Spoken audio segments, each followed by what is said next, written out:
ضمن نشست مطبوعاتی رئیس ولایت ختلان قربان حکیمزاده با نمایندگان وسایط اخباری آمد در تالار مجلسی قرارگاه رئیس ولایت ختلان در منطقه کولوب اوید دستاوردهای سوحه‌های اقتصادی و اجتماعی در مدت 6 ماه سال 2021 ابراز نظر کرده شده.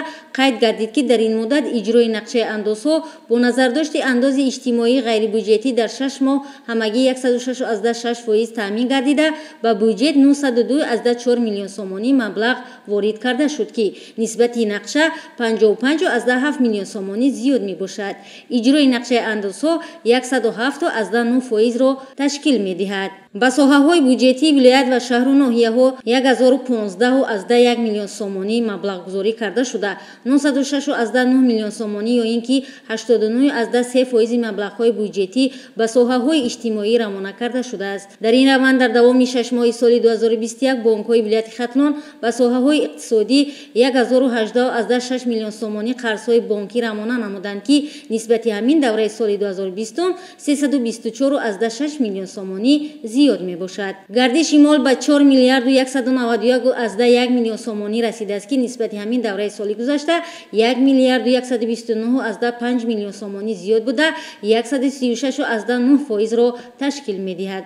همچنین ضمن برآمد خود رئیس ولایت ختلان قربان حکیمزاده افزودند که تأسیس جایهای نوی کاری در ولایت ختلان 24789 عدد را تشکیل داده. از حساب برگزاری 203 یارمارکه جایهای خالی کاری 2321 نفر شهروندان با جای کار تامین گردیده در عموم 3751 نفر شهروندان با شغل فرا گرفته شدند. اوید به ساحه کشاورزی نیز ابراز نظر کرده شده. قید داشتند که در همه شکل‌های خواجگیداری ولایت ختلان دوام ماه‌های ینور ایون سال 2021 حجم استحصال محصولات کشاورزی 7901.2 میلیون سومانی را تشکیل داده در مقایسه نسبت همین دوره سال گذشته با 108.9% برابر گردید که تا سنه 8 ایول سال 2021 از ولایت ختلان به خارج کشور 87672.3 تن محصولات کشاورزی صادرات شده.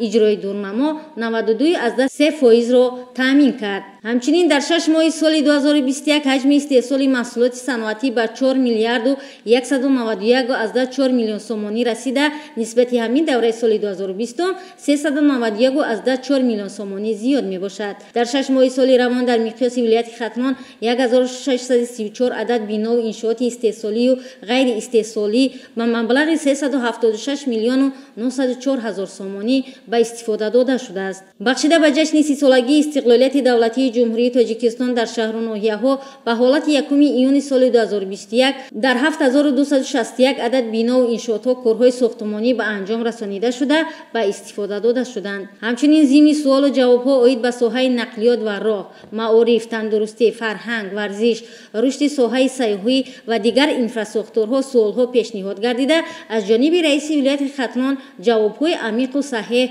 برگردانیده شد. در فرجام نشست مطبوعاتی رئیس ولایت ختلان یک گروه سابقه‌داران وسایط اخباری عامه را با افتخارنامه و دیگر تحفه‌ها قدردانی نموده. یک گروه کارمندان با راحت برای آسایشگاه سرفراز گردانیده شدند.